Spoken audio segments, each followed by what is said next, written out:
recipe, and I've made it so many times, and people are always asking me to make them a loaf of Hippie banana bread, and so many people who follow what I do already make it. So the recipe's been out there for a long time. There's probably a video of me making it on Facebook Live, and I've made it in so many classes, so it's nothing new. It's a classic, but it's something that is so popular, I just decided I wanted to have a really updated version of it on YouTube so that my followers could find it easily and make it whenever they wanted to. And I've included any new things that I've done since I originally made it, and I have made a couple changes. So I start with whole wheat pastry flour. It looks like this. Sometimes it's hard to find, so whenever I find it, I usually buy a lot. But you could also use a combination of all-purpose flour mixed with whole wheat flour to make almost the same thing as whole wheat pastry flour. It's not exactly the same, but it's close. Or you could use white whole wheat flour. But I'm using the whole wheat pastry flour. I'm going to measure out 1 cup. And the way I measure it out is I spoon the flour into my cup, and then I level the top off. And I know that might sound kind of picky, like why bother with all that? But it could be really useful, because if you scoop the flour into the bag of flour like what I used to do, sometimes it ends up being more flour than you thought you were going to have. So, you know, do it this way just to get it accurate, because some people are heavy-handed with their flour, and their baked goods end up being tough, and they don't understand why. They say, oh, well, I did what you said and it didn't turn out. The most accurate way to weigh things for baking is actually with a scale. But for this recipe, I'm using cups because more people can relate to that. I used 1.5 cups of my whole wheat pastry flour. As an option, I have oat flour here. So I could have used oat flour instead of whole wheat pastry flour, or I could have used, say, 1/2 cup of oat flour in place of 1/2 cup of whole wheat pastry flour, but I didn't. I used all whole wheat pastry flour. The next ingredient is almond flour, 1/2 cup of almond flour. Almond flour is also called almond meal. And almond meal is just ground up almonds, okay? It's nothing fancy, it's just ground up almonds. I'm gonna kind of do the same thing with this one over the little jar. It doesn't give me much surface area, but I'm just kind of leveling that off. So I'm gonna put the almond flour in here. And what I'm doing right now is I'm mixing up the dry ingredients. You know, just like you do when you're baking anything else. I'm going to add a teaspoon of baking soda, just good old baking soda. And then a teaspoon of salt. And right here I have just kosher salt, because that's basically what I use for everything. It's kind of coarse, and it's just the salt I always have. And I recommend it over any other kind of salt. A 1/2 teaspoon of cinnamon.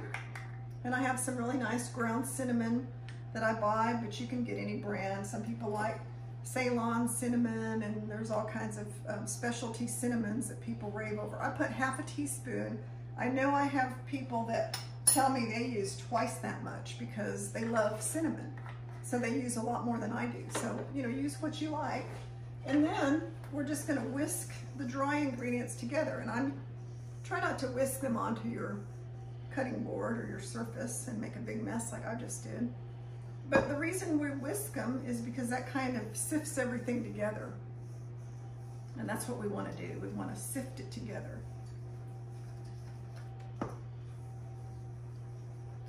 And then we have to do the same thing and mix together our wet ingredients. So I'm going to move this out of the way so it's not blocking my way, and I'll get the other ingredients out.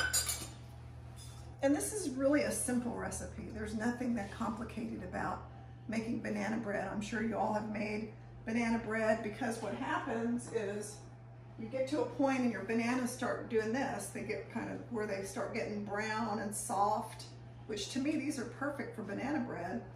And I already had another bunch of bananas that were doing the same thing, so I used those, and I'm going to put those in my freezer to use in my smoothies.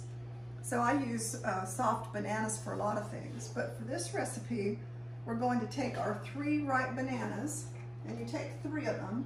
So I took 3 this size. They're kind of medium. They're not gigantic. If you get those gigantic bananas, you may need only 2 of them because we only need a cup of mashed bananas. And this is about a cup. I know it is because, you know, I do this all the time, and this is the size bananas. I always use kind of the medium size one. So I put my cup of bananas in here, 3 bananas, and then I'm going to add some other ingredients. I add a 1/2 cup of apple butter. That's an odd ingredient. Apple butter is sold in a jar. You can make your own. It's just cooked apples, basically. This apple butter does have a little bit of sugar in it.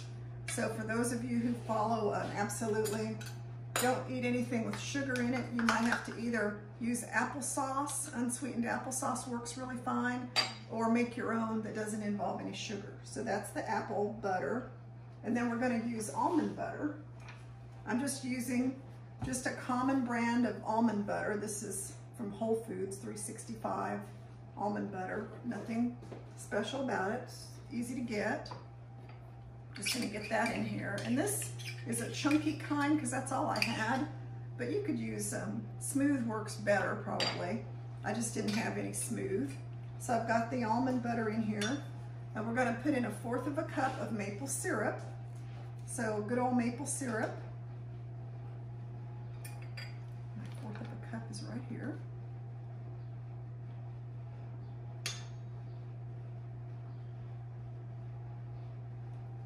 This is a little 1/4 cup measure. And then we're going to add some vanilla extract, 1.5 teaspoons. I actually think I have a spoon that's 1.5 teaspoons right here. That makes it so easy. I love the smell of vanilla. And then one ingredient I've kind of changed over time is my original recipe called for 2 tablespoons of aquafaba, which is the liquid from chickpeas. And over time, I just decided to try flax egg. So I made a flax egg, which is just 1 tablespoon of ground flax seeds, like this brand, it's from Walmart, and 3 tablespoons of water. And what that does is it makes something that looks kind of like a flax egg. It's just, it looks like an egg, I mean, you know, it's just kind of,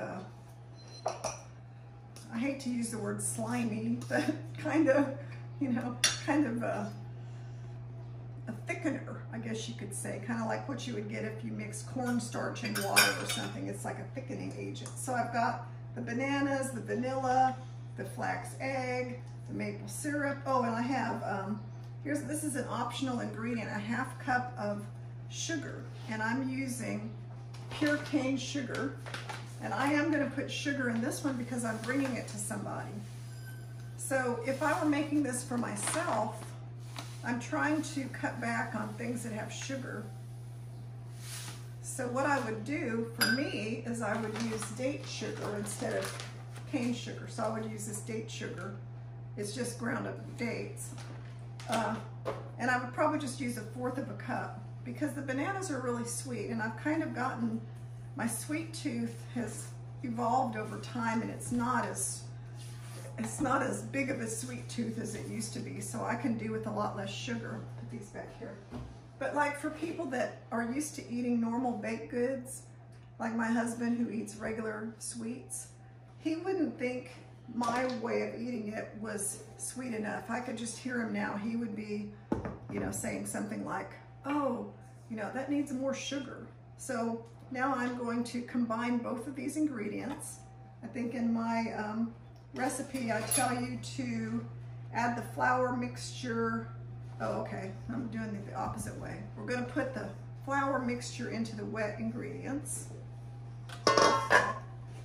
And then just mix it gently. Whenever you're combining flour with wet ingredients, it's important to just fold the ingredients in and do it, you know, do it pretty quickly, and don't do a lot of heavy mixing, because we don't want to create gluten in the flour. We don't want it to get tough, in other words. So, you know, we just want to moisten it, kind of fold things in here really nicely, moisten it up, and then do the minimum amount of mixing. So like this, it's mixed together. It'll mix a little bit more as we add our fruits and nuts, but we don't really need to do a lot more to it. I'm gonna get this flour off my board before it's all over me. Okay, so now we're gonna add the other things. Why do we call it Hippie banana bread? Because it has all these other ingredients that to me were like, you know, the nuts and seeds and fruit, you know, that kind of went along with that whole idea of stuff that was called hippie, was, you know, things that were fruity and nutty and full of wholesome ingredients. So I have different things. I have walnuts, I have pecans here that I've already chopped. I have some almonds, and we could also use pistachios, we could use sunflower seeds, but I'm gonna put about a cup total, and I have my 1 cup measuring cup. So I'm gonna fill it up with nuts. So it's like a cup of nuts.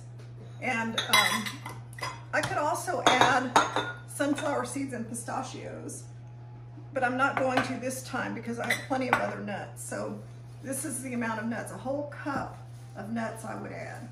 Sometimes I'll throw more in because I'll look at it and say, boy, it needs a few more. And then I'll just, you know, add more, but not this time. I'm not gonna do that.